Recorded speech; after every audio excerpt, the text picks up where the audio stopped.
Hi everyone, welcome back to this channel. So on today's tutorial, I'm going to show you how you can back up your project to the CapCut Cloud on CapCut.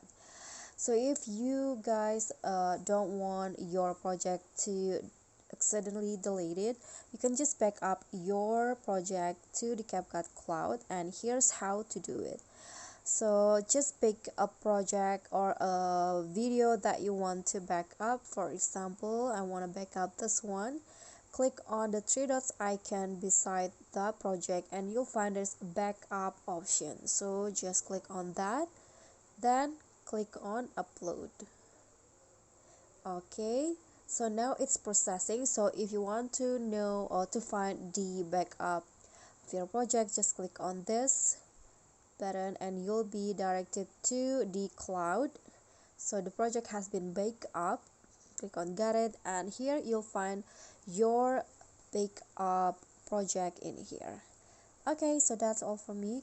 Don't forget to click on thanks, like this video, comment, and also subscribe. Bye.